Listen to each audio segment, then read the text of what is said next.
Some time has passed since you were dispatched to Sinalunga, and you have had the opportunity to spend your time at the monastery however you wish. Has anyone been doing anything in particular? Yes, arguing. Arguing with? My mouse. Oh, Hamlin? Mm-hmm. And what's Hamlin's main argument? He has been going by with some other mice. Where have you been? What do you mean you're building an empire?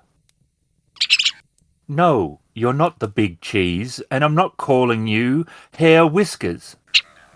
What do you mean you want to be an actor? One day, Baba Yaga calls you both down to the courtyard near the Order that edges onto a forest. Behold, my ultimate creation! And in one of the trees, you can see a cabin. And as Piper walks out, he's got Hamlin on his shoulder. No, to be or not to be is not mathematics about pollinators. Why do you need that? No, not the skull. I know the skull. You, not you. You have a room here, upstairs. What do you need this dwelling above ground for? This dwelling can travel with us. It goes wherever I go. How exactly are you going to explain that to the fearful masses? It is just a cabin in a tree. That wasn't there this very morning. I'm sure it won't be too big of a concern.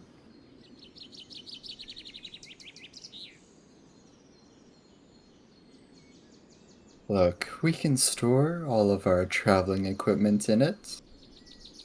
We can even sleep in it without renting out an inn.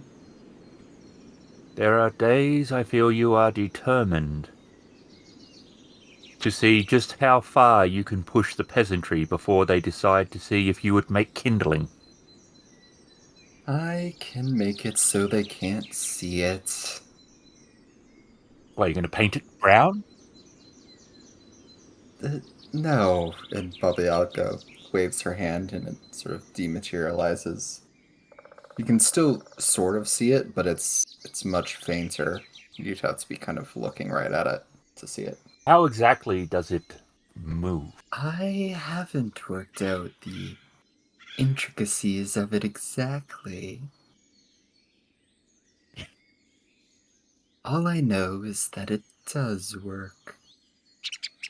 No, I am not getting you a human skull. How are you going to hold it? No, the speech does not work the same if you're sitting in the eye socket. I have some mouse skulls if you would like. Do not encourage him. So far, today, with perhaps the exception of Baba Yaga's hut in a tree, everything has seemed rather normal, except one other thing. An ornate carriage pulled by a team of fine thoroughbred horses sits in the main courtyard. Both the finely dressed coachman and the horses seem nervous, glancing around as though they feel they are being watched. If you take a closer look, you will see, crouching in some bushes nearby the coach, a child in a tattered red cloak and a larger wolf, not her adoptive father, but another wolf you are used to seeing around the monastery. And they are observing. Shortly after the arrival of the carriage, you are summoned to Father Mateo's study.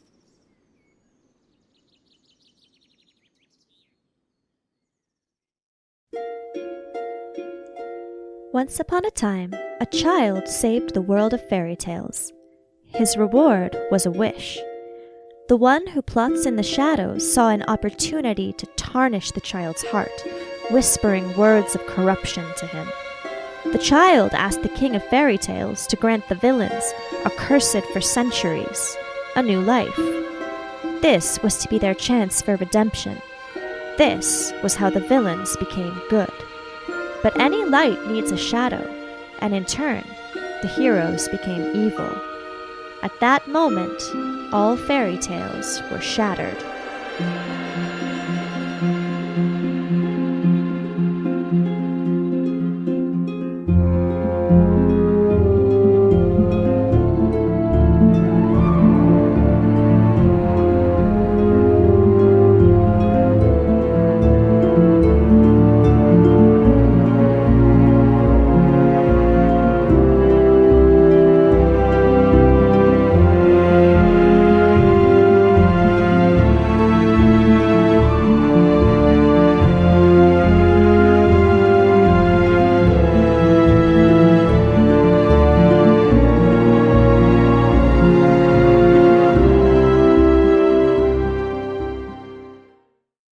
And as you arrive, seated in the office already are a man and woman dressed in elegant silk brocades. The man is drumming his fingers on his leg impatiently, while the woman occasionally sniffs into an embroidered handkerchief. Father Mateo, an older man whose kind-looking face is creased with smile lines, looks up at you. Ah, here you are. Thank you for coming. May I introduce the Duke and Duchess of Norfolk? Greetings to you. You have come some distance. Duke turns to look at the three of you, and he seems to be judging you, and you get the sense he has found you wanting. These are your so-called experts: a child, a ruffian missing a hand, and some sort of actor. He stands, as if to leave. Father Mateo opens his mouth to interject, but the Duchess beats him to it. Charles, if they can do anything. The Duke sighs and returns to his seat. Father Mateo, who seems largely unfazed by the interruption, continues calmly. They have come to request the Order's help. Indeed. And Hamlin thanks you for the compliment of him being an actor.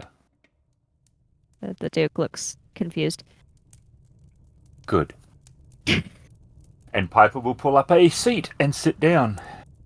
And they're looking to you, to Father Mateo. They're not quite sure where to begin.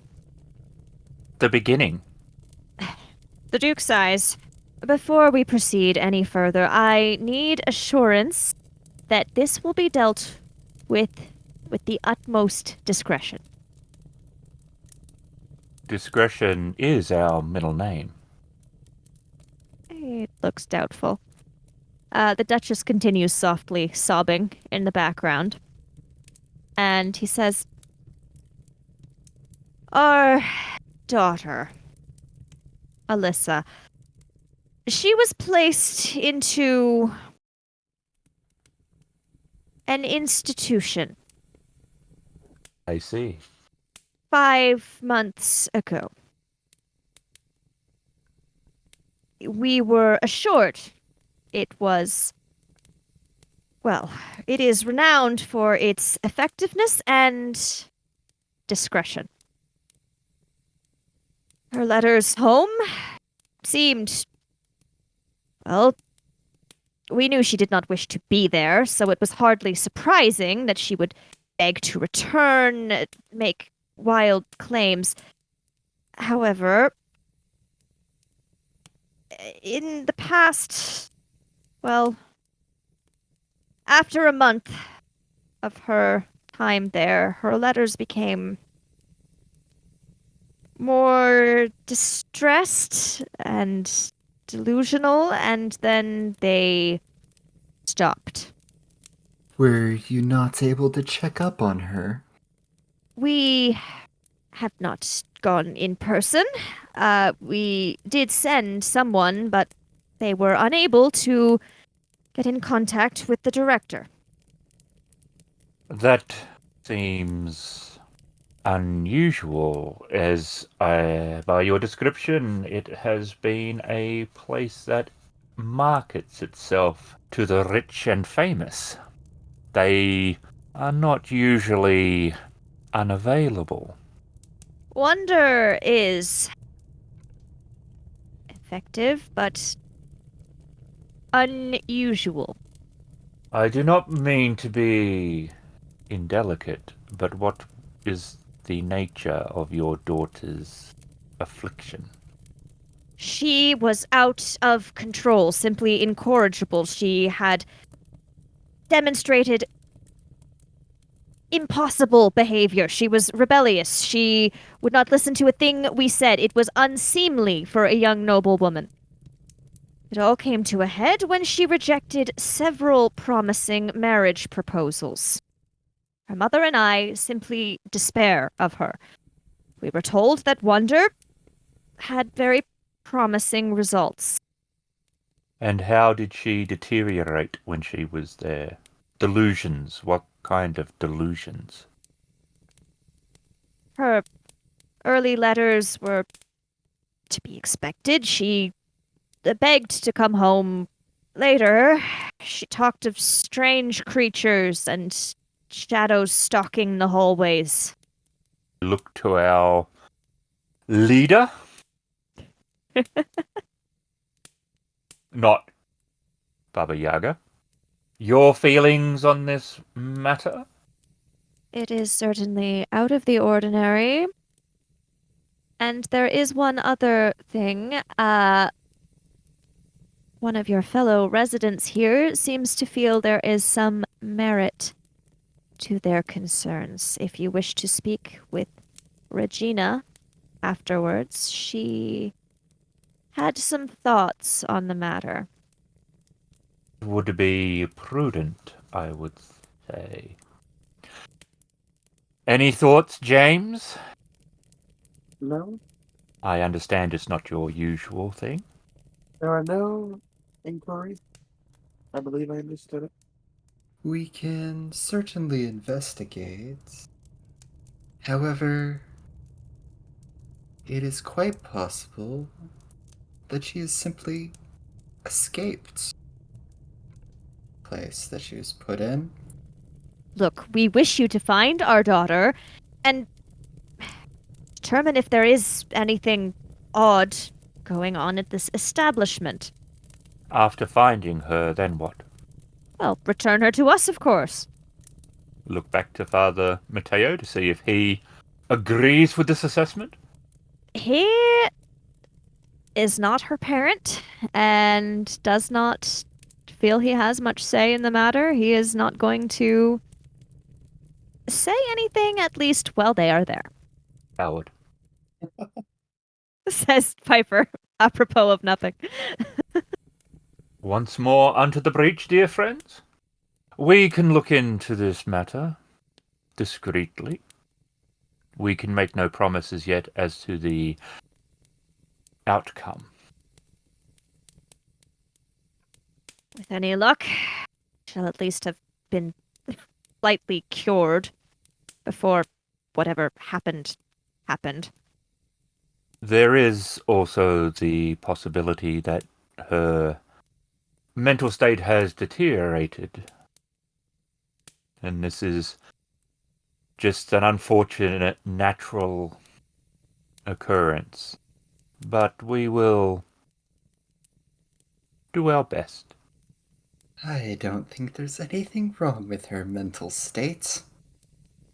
And the Duke looks at you with perhaps disdain or just the feeling that your opinion matters very little because he is a Duke and you are not. And the Duchess, who has been distraught through the entire conversation, takes her handkerchief away from her face and says, "Please, you need to find her." We intend to try. Was there anything that happened before her behavior became incorrigible? Any unusual people? Any unusual events? Any strange gifts? She was. Well. Charles informed you that she had turned down some marriage proposals we had put to her. We believe she had someone else in mind. Someone very unsuitable. Unsuitable in what way? Certainly not of her station. If she is to be married, it will be to, well, if not a duke, at least a lord. Not some riffraff. Has not the riffraff been enticed to move on? Is that not the usual way when these things happen? I realize in nobility it is not common, but it is not unheard of. Money, some small status or power, or in worst case scenarios, they sometimes vanish. Alyssa's stay at the hospital was in large prompted by her refusal to find better friends. She liked to spend time out in the town, going to some rather terrible establishments where they serve ale and such things, and we had, well, there were rumors. We never met anyone. Certainly she would not have brought anyone home from such a place and presented them as a possible spouse, but there was not exactly anything we could prove. I see.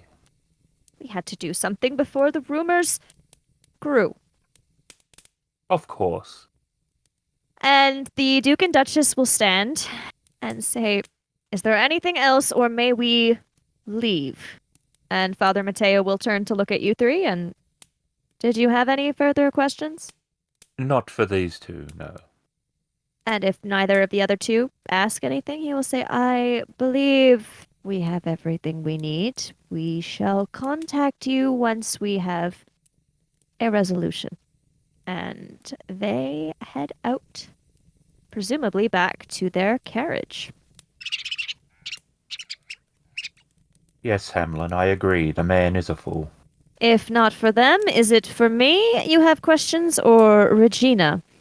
At some point, we are definitely going to talk to Regina. Is there, however, your thoughts that you would like to add to this? Is this merely a status thing?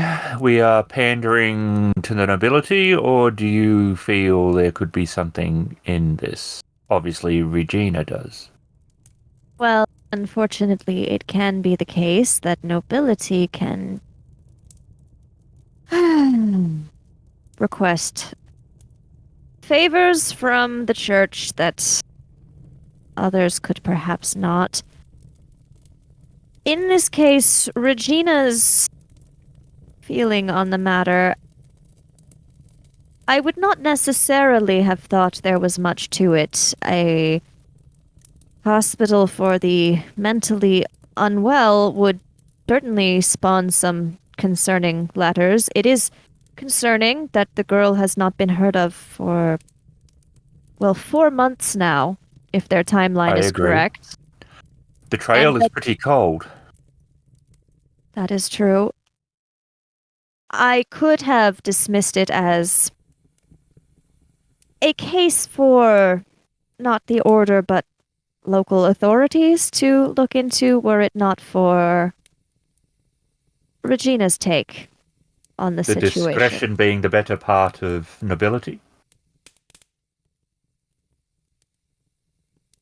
If it is not your usual business and merely an institution being run poorly by a director that is not keeping in contact with the families, that would not be something we would deal with. However, I suggest you speak to Regina. I will. And what is your feeling if we do find that Alyssa is mad as a hoot? If she truly requires hospitalization, perhaps we could find her a better establishment with a more time-sensitive caretaker. Any thoughts? You two? If she becomes violent with her so-called delusions, if we try and take her back to her parents, what... Would it be a failing if we had to hurt her to bring her back? I would certainly recommend you try to refrain from hurting her or any patients that could be in this hospital. To the best of my knowledge, it does not sound like the girl was ever delusional before entering this place. Her parents said she was incorrigible, not that she was seeing things or hearing voices. If Regina is to be believed, she may not be delusional at all. The thought did occur. Whatever it is you need to do, I would, of course, ask that you try not to injure anyone, especially those who do not deserve it. We always do. Very well. I believe Regina is in the garden. And we can, of course, arrange transportation for you. The hospital is in York, in England. Of course it is. Piper will stand and motion to Hook to lead on to the garden. James will lead onto the garden. Sitting on a stone bench in the garden is an elegant young woman with attendants bustling around her. She is wearing a red velvet gown, and her dark hair is caught up in a net glittering with rubies and pearls. She is sipping tea and looking on disapprovingly as some gardeners are planting a white rose bush. We hear you may have some information for us, Regina. Oh, hello, darlings. Sorry, information about what? About Wonder, the asylum. And a slight grimace crosses her face, which she quickly works to suppress. Ah, you've been speaking to Matteo. I see. We have. There was an interesting conversation between nobility. Quite. I know something of the place, not as much as I feel I should. And that is because I cannot remember. What I do remember, well, if their daughter truly is trapped in that place, you had best retrieve her quickly. Unfortunately, the quickly side has already passed. She has been missing now for 4 months. I cannot say that fills me with hope. That place is odd. It is run by a director, and I feel as though I should know her. But I don't know if I do. It is an unusual name for a mental institution. Yes, I did not name it. I assumed not. I believe that I may have been there, although I am unsure in what capacity, and my memory in that regard fails me. What I can tell you, you should expect the worst. It is not quite right.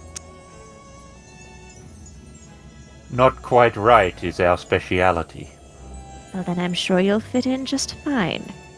So you feel it is not just poorly managed or a bad asylum, that it is a place of darkness. That place is dangerous. and wrong. For me, that's saying something. Do you have any specific memories about the place? Why, I seem to recall staring at my own face in a mirror. That would have been the least terrible part of the whole ordeal, I'm sure. My face is rather lovely. Other That than that, does no. not sound particularly... Unexpected when looking in a mirror? There was something past the mirror. There was something beyond. like the room you were standing in? No, that would not have been beyond the mirror. That would have been in the mirror. Are you sure you should have been checked out? As I have told you, I do not even recall what capacity I was there in. However, if you are simply here to make personal remarks, then I am afraid I will have to bid you good day. You must forgive, Baba Yaga. Social niceties is not her training. No, I can tell. I could turn you into a newt for saying that, Piper. I'd get better. Well, if that is all, why don't you all run along? I have to have a word. That fool of a gardener. It was supposed to be red. Lady. And he bows. And she nods. And Hamlin bows. And she ignores this. James will tip his hat. Yep, he will get his stuff and set out.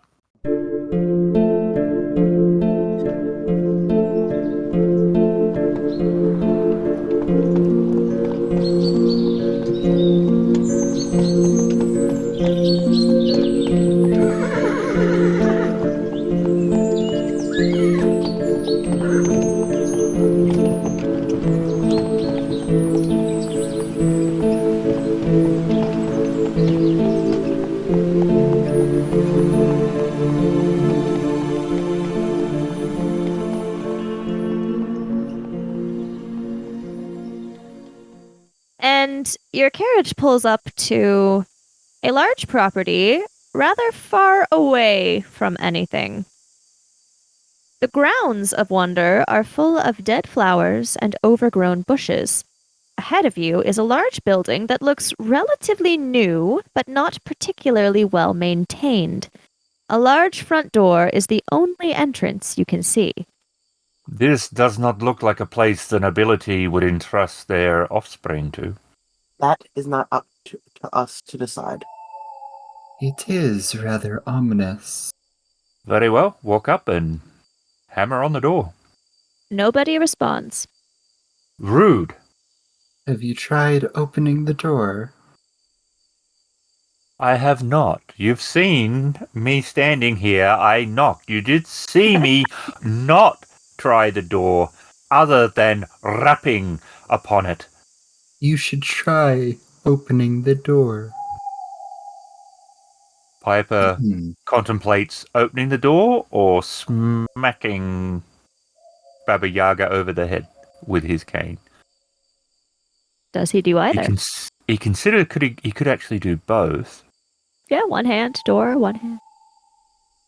And then he tries to open the door.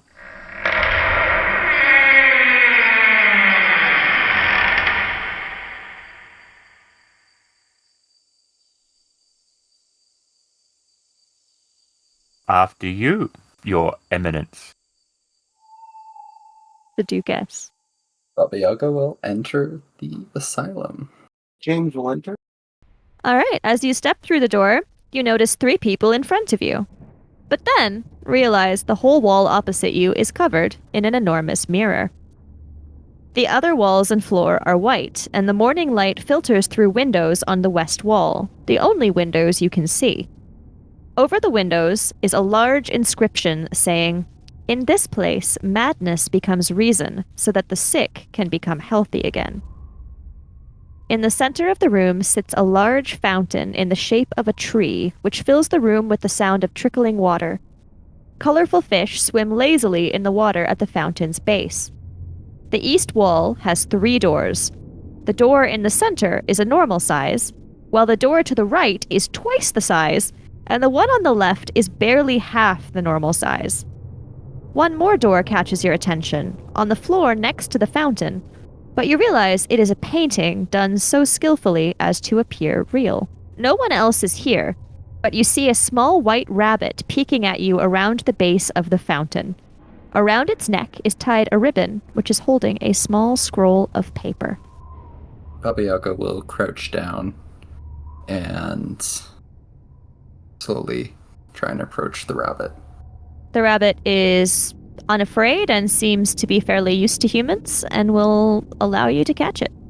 She will scoop it up in her arms and begin to pet its head.